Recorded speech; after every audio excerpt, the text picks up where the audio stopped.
إن الحمد لله نحمده ونستعينه ونستغفره ونعوذ بالله من شرور أنفسنا ومن سيئات أعمالنا من يهد الله فلا مضل له ومن يضلل فلا هادي له وأشهد أن لا إله إلا الله وحده لا شريك له وأشهد أن محمدا عبده ورسوله أما بعد فلا يوتو دوبي هنغوتو ko hulbini ko ni wadde hande lagine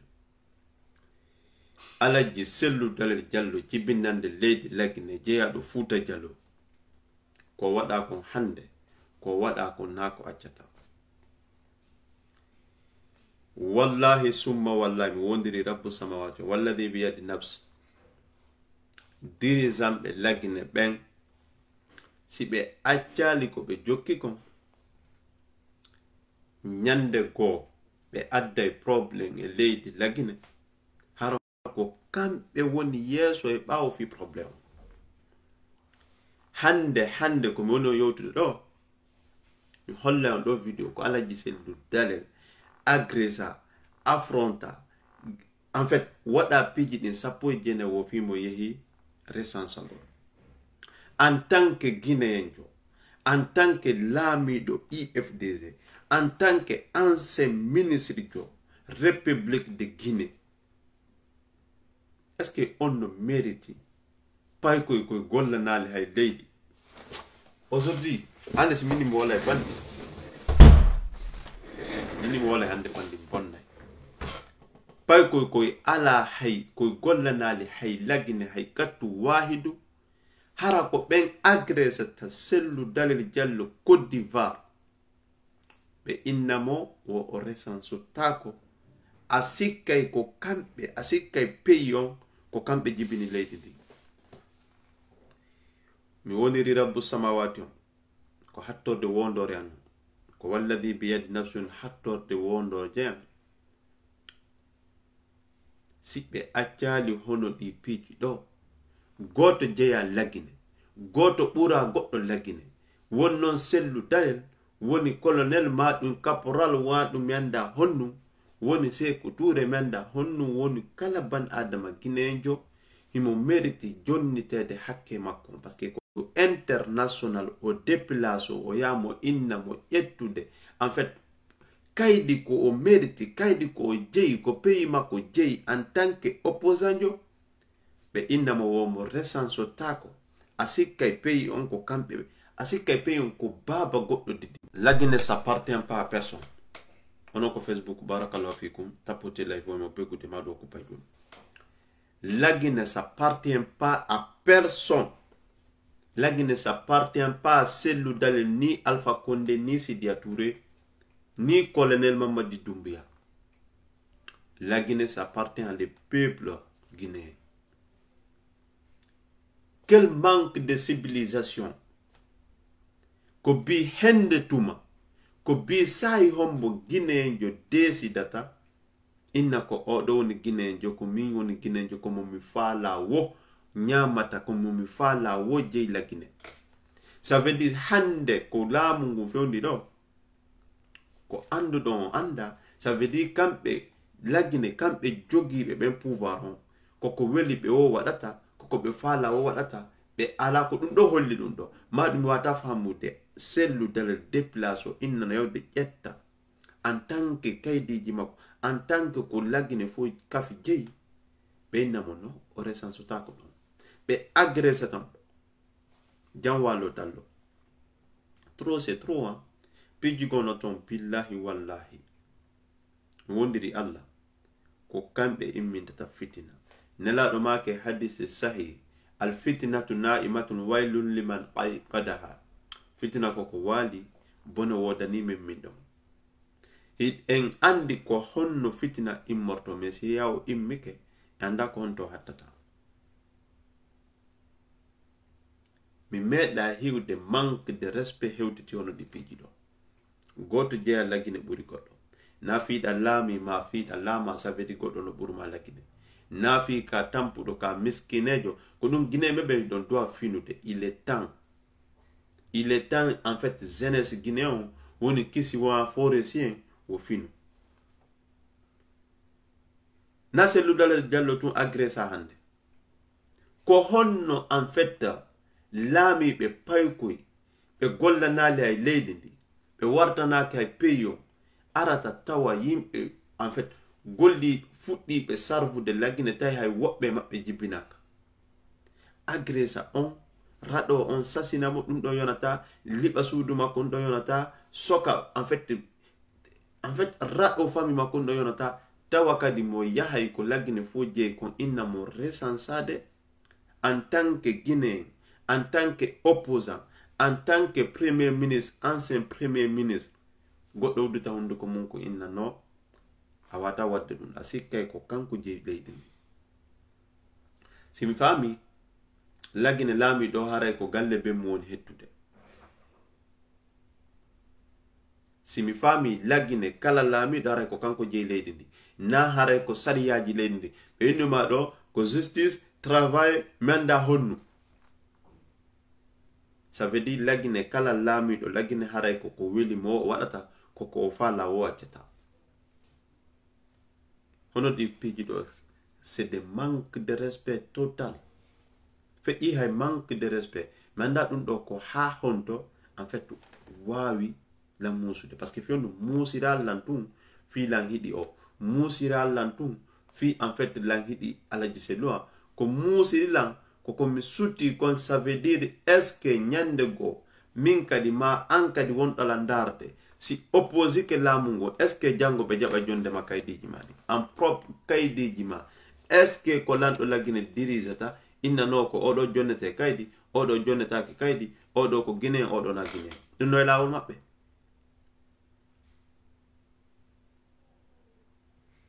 ɗum no e laawol laamiɗo innugol mi jonnatama kaydiji droit ji maɗi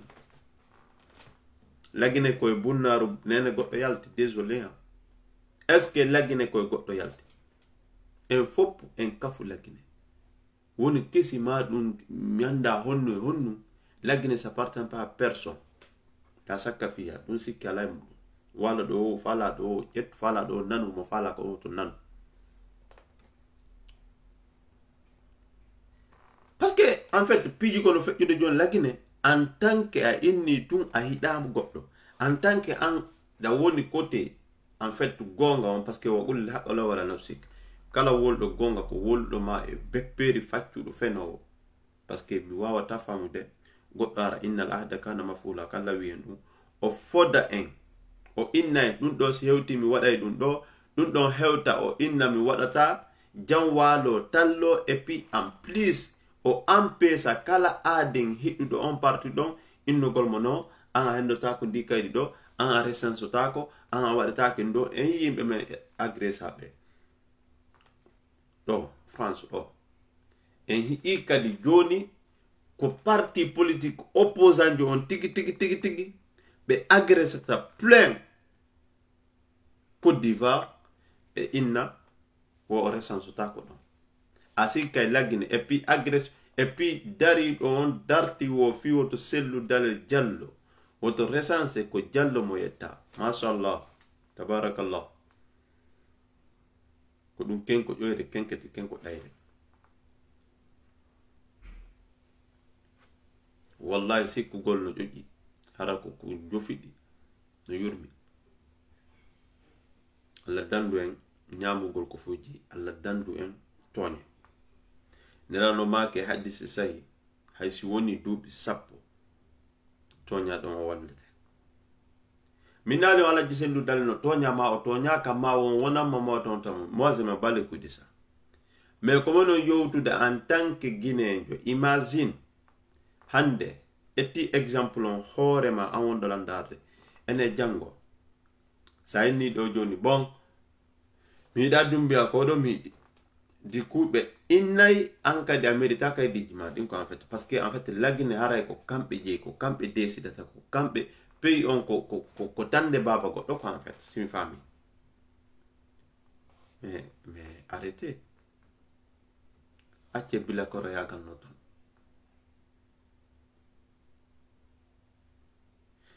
mi anda laggine tawi ko hoore ɓe woni feeti ma tawi en fait ko jama woni feeti feetuɓe ɗo no laggine la sakka fiya ko honno Cellou Dalein Diallo aden en fait andado international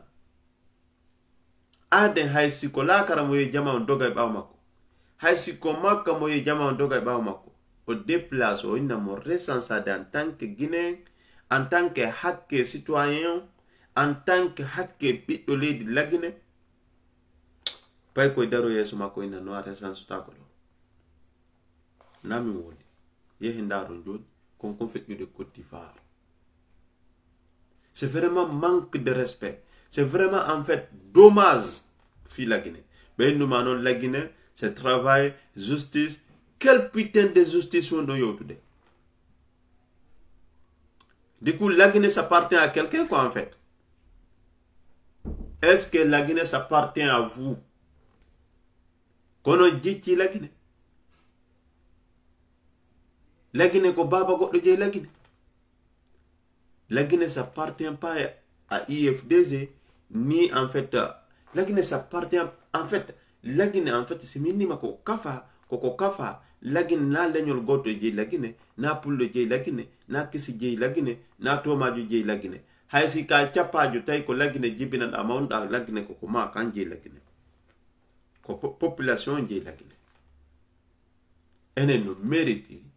aden jibina do leydi wuddu makko iredo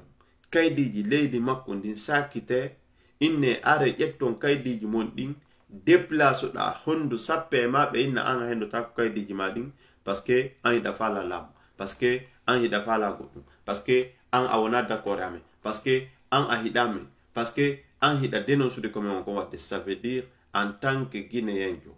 en tant que a wona côté kamɓe innete ɓen CNRD ça veut dire haray hakkeji la Guinée ɗin ko droit ma on ko leydi bemma ko wudduma ndum ira ɗon hakke ma on a dowa kamo hendade la hawla wala quwwata illa billah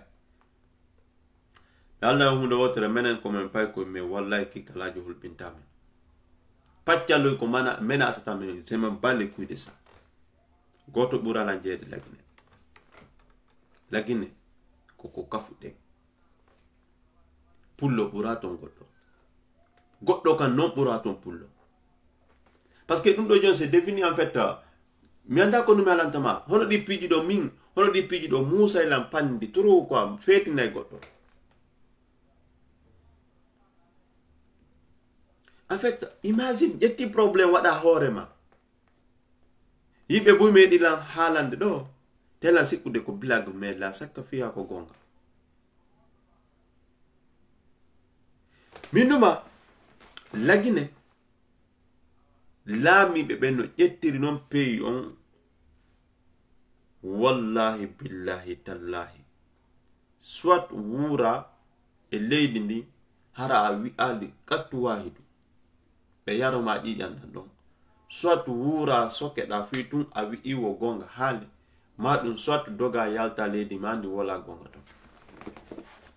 Guinéenjo suusowo uddutude hande hunduko mum landito ko Mamadou Doumbouya ƴawno ko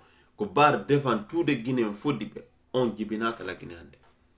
ko feetuɗa wo innal ahda kana maf'ula Cellou Dalein Diallo ko agressa kon Côte d'Ivoire o mérita ɗum innugol Cellou Dalein Diallo wata responsable agressa mo fi e hoore ɗum alaji Cellou Dalein mérita ɗum ande non kullu atin qarib kala ko woni arde ko hewti déjà on landoto no woɓɓe go laamino ɓurɗon doole woɓɓe go laamino tawi en fait hay kile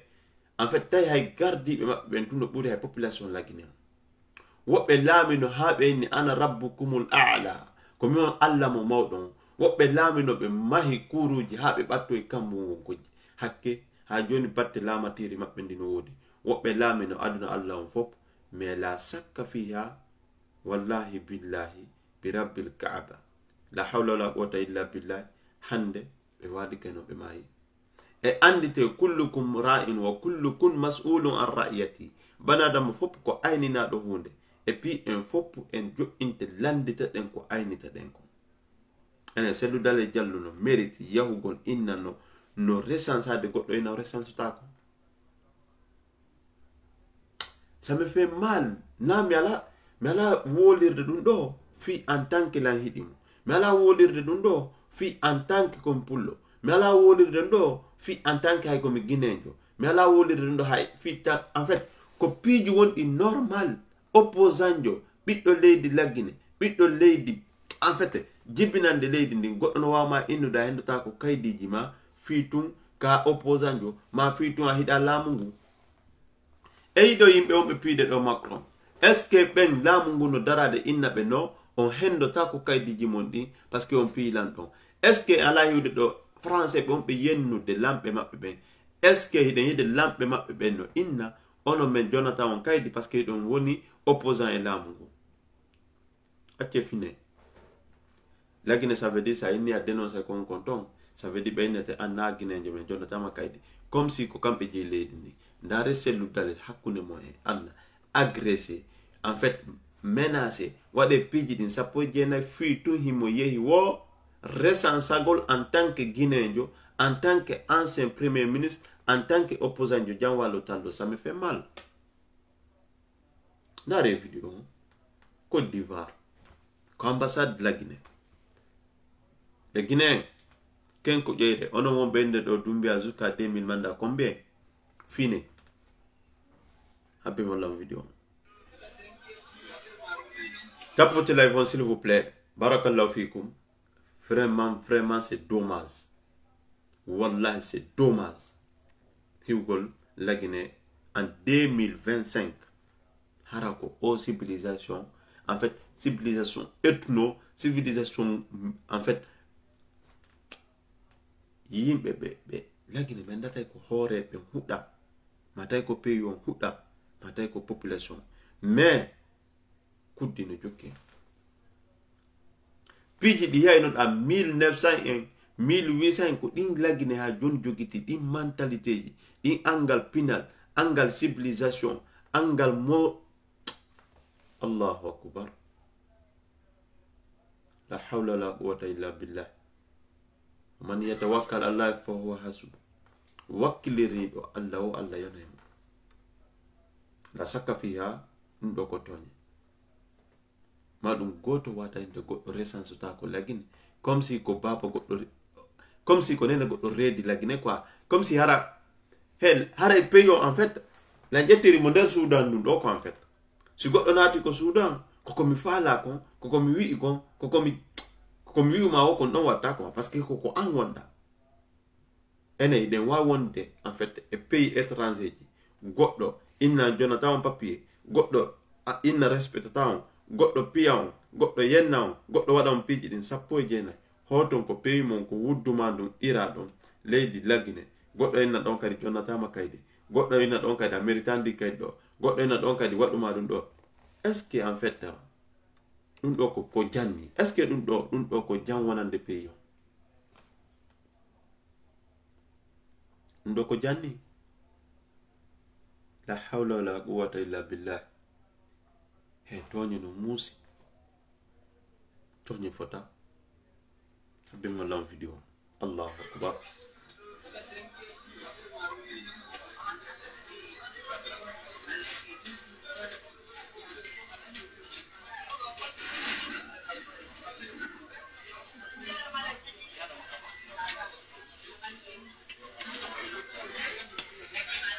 ça me fait mal au cœur. Attends, on des vidéos. Il y a pas en Facebook, dans Bible, maintenant. Mais wallahi billahi tallahi. Nous wondiri et Allah mami hotanta on. Lambe même on beatu. He si tonye continue ha tonya do murti ande haray dedi ni sofi dam. Mi fenanta on non. Koni tonye jokkirano e pays ji gono ton har wonnoɓe ɓen toñede immi murti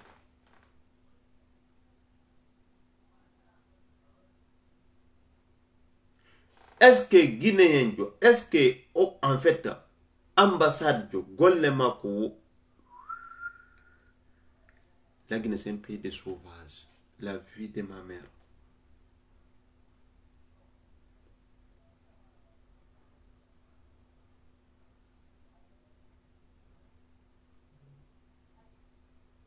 lagine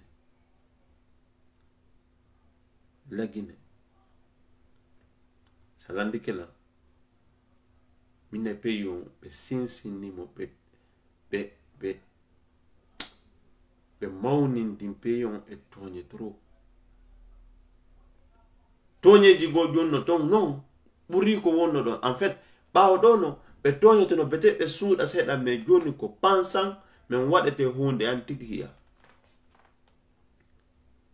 na yido yimbe nodda be don menasa fitun hibe dartani denon sugol ko fetta ko pay mabbe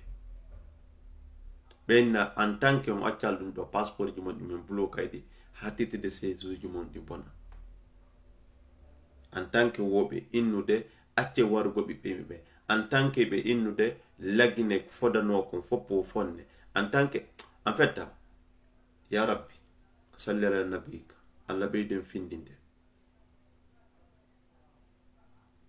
ko honno goddo daroto en tant que jibinande leydi lagine mo aden fo reconnaissance mo aden on fo andi gollando peyon fop maccinani peyon fop huli alla golle mun den kala ko moƴƴina lagine laawi ko tan sellugal fayda di moƴƴina selludale jallo woni premier ministre golle ɓuri laamu woɓɓe go ko laami ɓuri duuɓi sappo tawtan ɗo yonata la sakka fiya tawta hande ban adama on o immoto ko ɗum lagine kala falaɗo ñamude lagine onon belandarde tay tun hiɗon andi o hulata allah mi tindina on kono ñamirto mbuɗi lagine wone yimɓe ɓe fewa wone yimɓe fenoɓe wone yimɓe wakkilotoɓe suusa allahu subhanahu wa ta'ala on haala kala ko faala fino heɓirano ñama ko ɗum woni enen e ganda ko ɗum waɗi enen e woɓɓe iɗen seedi ko ɗum woni dimo ɓi dimo to goto jaɓu ñamugol hakke fo on ko fo jeyi miskineɓe ko jeyi no wodi guineɓe wonɓe hande wetude iba pirhamir hara ɓe ɓal ko ɓe ittira ko ƴesnaɓe tori leydi ndin ɓe innuma hindi mari bauxite hindi mari kanye hindi mari piiji ɗin 19 tawata guineɓe ɓen hande leydi France yeyi ndaro kamɓe on premier aduna allah on pardon Afrique fop yimɓe ɓurɓe ɓen landade asile e leydi France 2025 biɗuma on yalti même pas 4 jours lagine kamɓe on premier pays Afrique on fop ɓurɓe ɓen landade asile e leydi maɓɓe ni leydi France côté international on kamɓe on ni 3e place e laduna laalagal leydi ndin fop ɓurɓe landade asile leydi France ɗo hayɓe pays ji mum woni e guerre hewtiral ni kono waɗi ɗum ɗo fof par ce que toñeno e leydi ndi hakke ma bafuyete en fait lakkere ma ñamete jamwalo tallo ala ko wullitoɗa bi hende tuma goɗɗo mari peelol innugol oɗo ko guinejo oɗo na guinejo mais en fait oɗo recensé ta ko ɗo oɗo hendata ko passeport makko comme si ko kanko jeyi leydi ni opposant jo agressé ni waɗire hono ɗi piiji ɗo devant peuple fi tun en fait himo yehi recensogol trop c'est trop on a marre ko selludaleji kadi banadamum no ɓuuɓi pandi banadamum no ɓutti pandi en fait menda siɗon nande ko mon ko halde menda siɗon imagine de bonne ɗum ɗo comme si min parce que min en tant que guinéjo taw est ce que pinal mentalité ɓeɗo on taw est ce que ɓeɗo no mérite lamagol wonugol hay premier ministre est ce que ɓeɗo no mérite hay ardagol leydi innowoma an guinéyenjo hono maɓɓe hara kamɓe hay na leydi ndin ɓe mawni na ko leydi ɓe waɗi duuɓi maɓɓe ɗin ko leydi étranger ɓe yehi ɓe waɗi toon piiji maɓɓe ɗin formation ji ɗum e arti ɓe jatti peyon ɓe ƴettimo innata hande aden sarvuɗo lagine bi duuɓi jelu fuɗɗiɗo yanganade lagine bi duuɓi jelu innuma an mi resansi tama do comme si ko won kon resansi ni rede comme si ko woni kon gollirede ɗin matériel ji ɗin comme si wonɓe ɓen gollude ɗon koko jifama ɗi hara noon koko jifa leydi ndi in on mbuɗi ƴetta on machine ƴettay ɗo resansu man guineɓe ɓen itta ko en fopp enen guineɓe fopp woni kutisude mbuɗi yoɓe laamu ngu kutisa mbuɗi soda machine ko resansirta vraiment Allah ɓeydu wallude Allah ɓeyden okkude pinal Allah ɓeyden findinde Allah ɓeyden wadde yimɓe huloɓe Allah ɓeydu en dandude bone ko fala ko arde ko leyɗe men.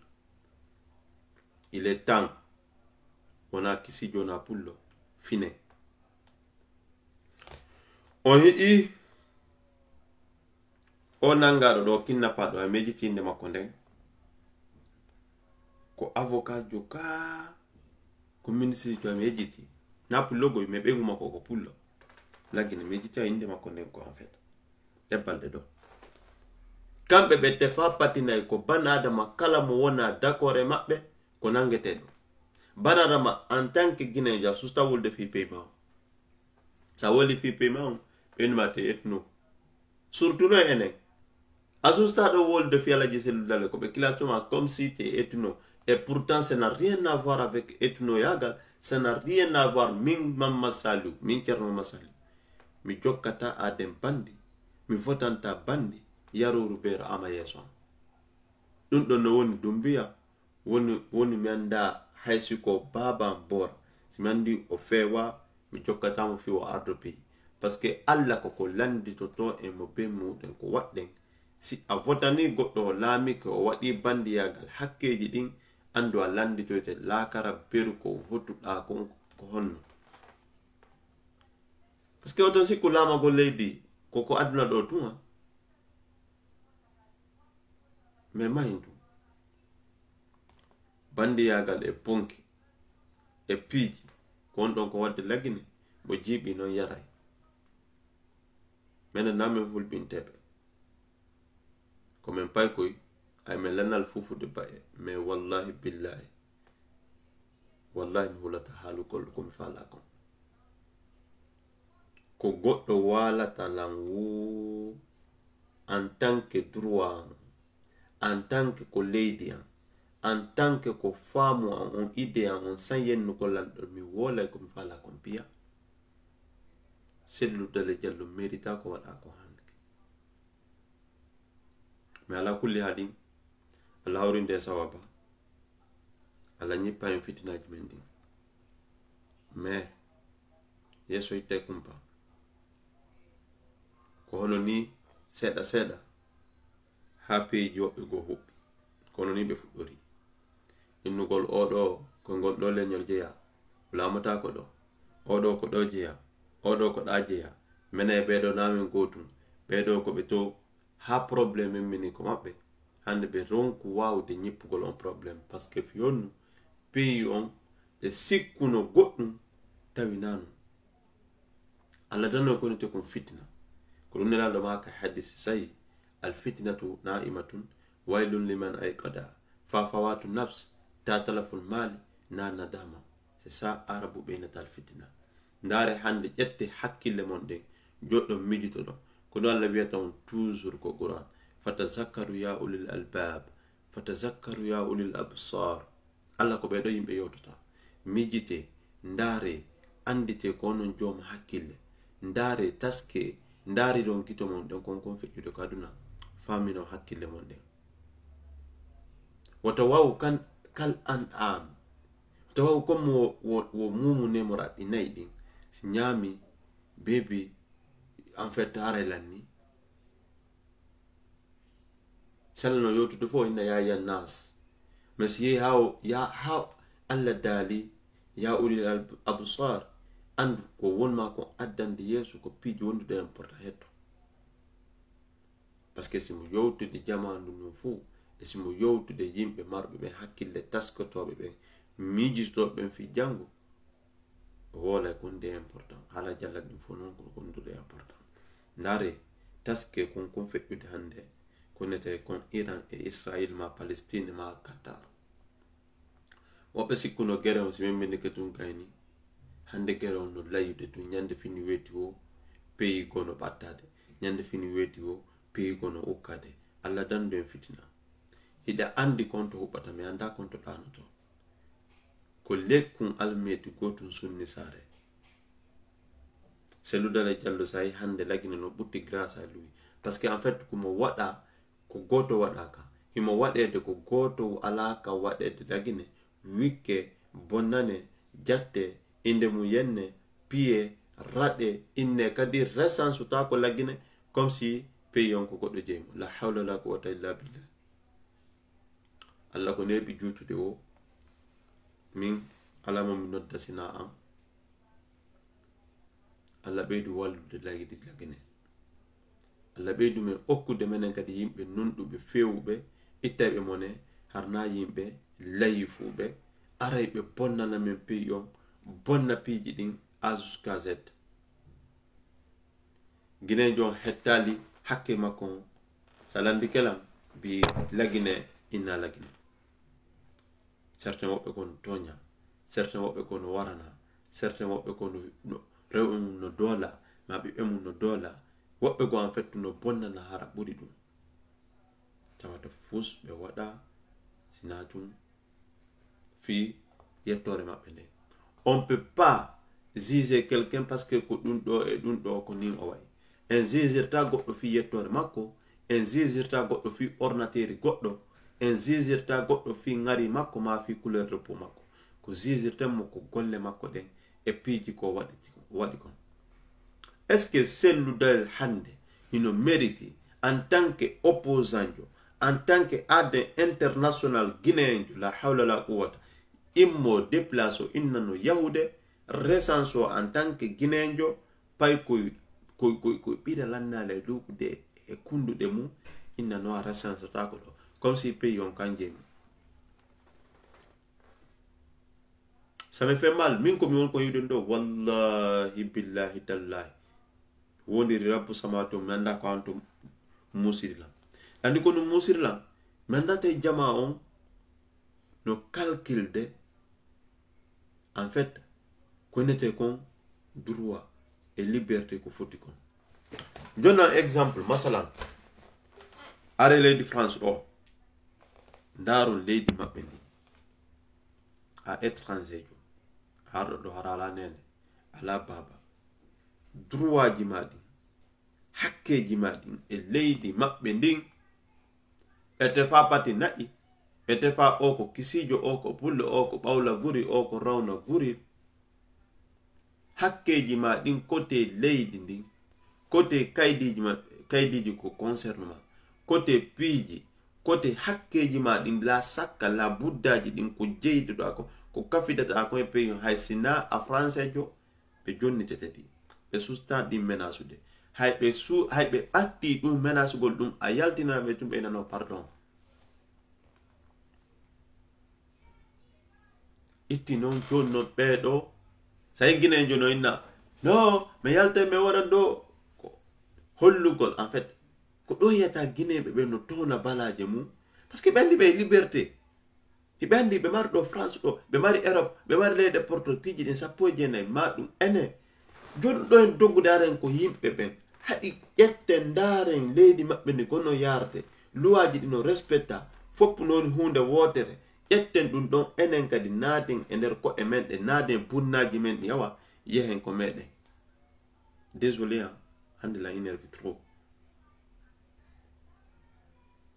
hiden hidi nafa France kan hiden way arde nyamen do piji din sappo jenay piji din luwaji no wodi fop no hidi mayangol France fop no hidi mayangol leyde porto parce que don hibe andi si be yehi ko nete kon droit de l'homme no wodi ko nete kon respect no wodi ko nete kon haysi piji din ko piji heferbe kala ko inete kon hakke ma on la sakka fiyabe be matamo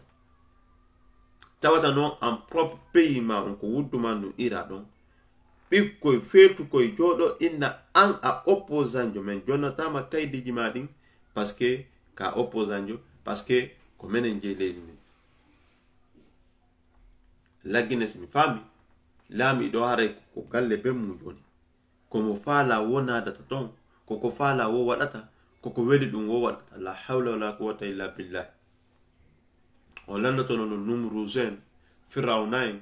hamanain jenken wali en konto be woni to yaha ko wodi dabbito e jenken wali honto mon he honto woni en fait c'est couture woni honto la sana konto woni he hebe hakkille c'est le toñu go yimbe be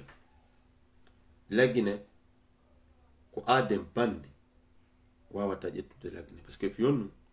yimbe ben ko hudabe hibe wakkili daynirede 50,000 francs guinéen e kilo boy nyamete be yeya dignité mabbe be yeya dina mabbe kan be yeya avenir bibbe mabbe ben hara ben bibbe mabbe don si artoyi ko aru doga e haylagol e peji do maya ko désert ukko e ndiyam ara leyde porto la hawla la quwwata fine anna on est en 2025 bientôt 2026 donc doit hulude Allah subhanahu wa ta'ala wallahi wondiri Allah de balde do mi andano lan mi andi goddum e hore am ko mi andano kono dum hebi do appel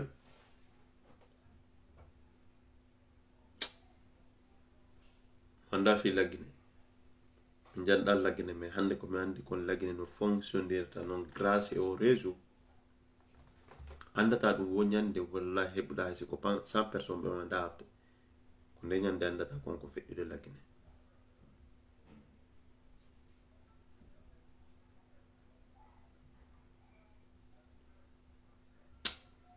la hawla la quwwata ittaqullah hule Allah subhanahu wa ta'ala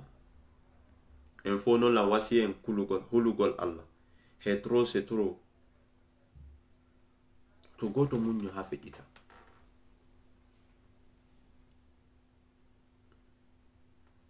imagine etio problème do wada horema menda si on femme de 1500 na fi selu ko ina ko no be sali mo jetugol do yetti problème wada horema en tant que guinéjo en tant que zenjo en tant que kikalajo en tant que debbo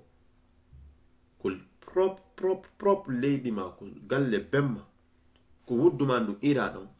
goddo innuma no jonnatama kaydi do mi resansatama comme si ko kanko je payon c'est dinguerie putain de merde yimbe be fina il est temps lagino hebu dirigeant be civilisé be lagine manda ko burbe ben jangude buri woni komudude ya rabbi timama de si be no fala lamu ko be lamu ton harnani be garda ino be wano organiser de élection ko fo hidi ko be jonneta wala lamu be potito be wana gokku sélection arto indara si be yaltis jama wonantabe mais la hawla la quwwata illa billah maddi do hakkeji miskin be ben wo no sikkude hara hebi barki no sikkude hara hebi ko nete kon hebi ko fo hebale no ko Facebook marhaba mi ko sava fredo e dajam wallahi min dum do ko musilan kon do sattilan kon do memilan kon piji ndame miralani mi ala kulli halin futro hewti mi habana won e joje fine ande kon no fallo alla be de wallude alla be di buttinde lagine milliard ji hande no débloquer de blogger be lagine jonne dum o yi makuso en la nimbudi men di joni kadi ko ngil payngil ivoirien wullay no ngil do bawtuwa 12 ko on woni mi wiide kan no fesa fi lagine ya rabbi salli ala nabika ko yimbe étranger be woni arte buufa milliard bibbe leydi no waadi e tampere ya rabbi guinéjo mo hiiɗa wono dogude yaltude no wawi tun ko pays mo hay peji ko guerre won ton en fait ala dogirede ni c'est dinguerie sakkitorto ɗon hunde wotorla onon fulɓe Fuuta ko on ɗon kon jibbude on dekkay ɗum sikkugol no ƴoƴi on dekkay ɗum ha yona amin landi pullo goto bonna lagina sinayne nafikiyagal men ngal surmnur mumure mende e bonki woy men koy jogi ɗen koy hakkundeji men ɓiɗɗo kaari wonta goɗɗum ko ɓiɗɗo on jokke ɗum nde ɓe hela ko cofirton kon minen mi ala peyo min mi yalti ɗo mi alani on le plupart mi yalti yasi ɗo minni ko Keita mi etta ala innola na Keita mi etta ombo wa inde lano bolire manin kanum falira parce que en fait sellu dale ɗum ko agressa ɗo ko jallojo tigi woni yeeso e ɓaawo fiwo agressa fiwo auto recensé en tant que opposant ja sikkay ko bammaɓe jibbini lagi wala ka sukru ya ilahi on feetu Guinéen jos en fait wartani ɗo peyon inna newde recensé en tant que jibbinande leydi la Guinée goɗɗo en namo no ɗum ɗon watta ɗo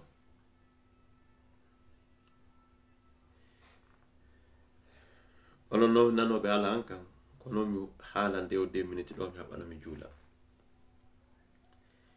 wallahi billahi kon ɗon kon jibbude on yaray ɗum ha ɗon ɗi ton kon non ɗum ko sikkugol kañum no ƴoƴi sikkugol portésugol intérêt mum ko ƴoyre non sikkugol en fait mi wonay ɓaawo mi inna mi duña jama on min mi sorto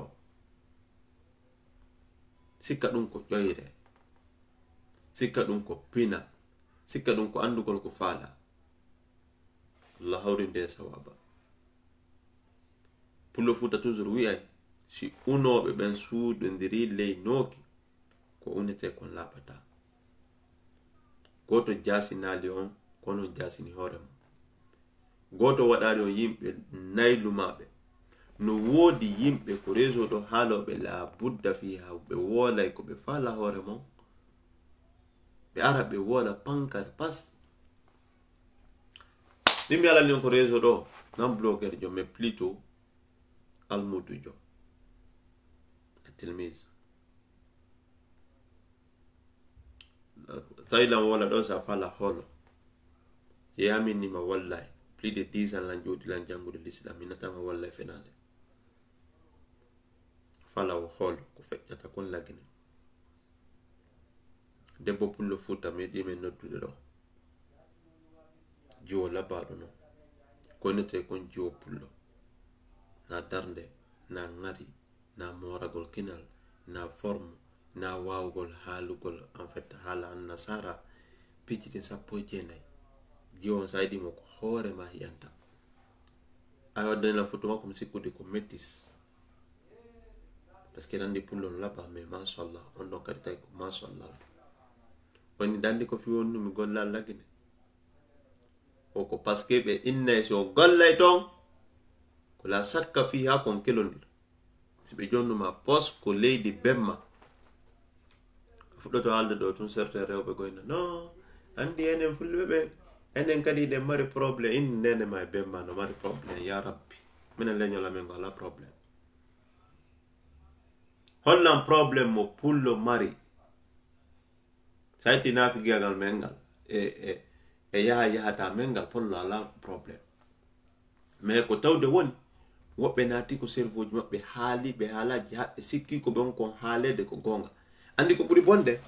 ko goɗɗo wonu comme ko pay gusare falno kon wadde o yalta e bara on o yi'a bara on no kontinde no yarde yeeso o inna o wona e ɓaawo o fiɗa on bara fino on bara bonira ko ɗum ɓe wadde on onon fulɓe on boni onon fulɓe on kelike on jombama onon fulɓe waɗi ni ha ɗum ɗon joni fuɗɗi natude hakkille mum. Joni ɓe wona fulɓe no wonde yaasi longina piiju fulɓe ɓen ha fulɓe en tigi watta wolde ɗum. ɓawɗo ko men nanayno konde fule mañi fule mu fa mais maintenant ko joni en 2025 2023 2024 ko kamɓe tigi hiyata ɓe hersata hara ɓe yetta Diallo ma Sow ma Kuyate ma Sidibe hara ko fulɓe tigi ma Dumbiya e Camara e joɗo men min kon pulle kono ande nen fulɓe ɓe ande fulɓe ɓe hon yaw inna nene ma e bemma moƴƴa ko menen tu mari ɓiɓɓe mawɓe mokko baɓe julnuɓe Saudi ko menen tu mari yimɓe rewɓe hunjiɓe Qur'ana ɓurɓe yimɓe guluje. sa darni lan ɗo mi daroto mi ittawi o senan siɗa falla mi salli ko mi lappan ma suratu mi lappan ma aye mi lappan ma hizbe sappara mi daral deftere nan pay kun sularu mi toɓɓira ka bere ko mi toɓɓira ko pasinyi e min picco min taw ɗum min ronu inna la yarsuku man yasau bi ghayri hisab to ndar lan mori ɗo mala walla seno ko ɗum l'islam o yo inna la yanzuru ila suwarikum walakin yanzuru ma fi qulubikum Allah darata ɓornateri mondi on darata en fait mbaddi mondi ko darata ko besonni ko ɓernde mon nden laside mon ndi aqida mon on ko ɓerɗe mon inna akramakum indallahi atqakum ya rabbi ɓe jama ɓe hulata Allah ɓe anda pinal ɓe anda ko ɓe fala Allah waɗude sawaba allahumma salli ala muhammad wa ala ali muhammad kama sallaita ala ibrahim wa ala ali ibrahim wa barik ala muhammad wa ala ali muhammad kama barakta ala ibrahim wa ala ali ibrahim allahumma ansurna allahumma arfa'na Allah ɓeyden ɓantude Allah ɓeyden wallude Allah ɓeyden ñinnande gonga ko leydi men Allah ɓeyden wadde yimɓe huntayɓe haaju arana yimɓe huntanteɓe haaju Allah ɓeyden wadde yimɓe fewnayɓe arana yimɓe fewneteɓe waɗa yimɓe ittaɓe sadakaji arana yimɓe ittanteɓe sadaka waɗa yimɓe sofinayɓe arana yimɓe sofinteɓe waɗa yimɓe laamotoɓe arana yimɓe lamminteɓe ma laameteɓe hoore mum toñe hoore jagguji برحمتك يا أرحم الراحمين سبحان ربك رب العزة عما يصفون والسلام على المرسلين والحمد لله رب العالمين بارك الله فيكم الدين النصيحة نالكم فإن نقولون message دو juste parce que ko hakke guinéen jom fop won toñede ɗo mo famino message han machallah mo famali kadi salli ala rasul yaw ɗaɓɓita goɗɗo kono gasa fama sabuna ko guinéen fo kafi goɗɗo ni inde no america ɗum ɗo tiku alawrinde sawaba moƴƴuɗo o yaafo en so ƴettita en o danda en hono dippiji ɗo ko leydi men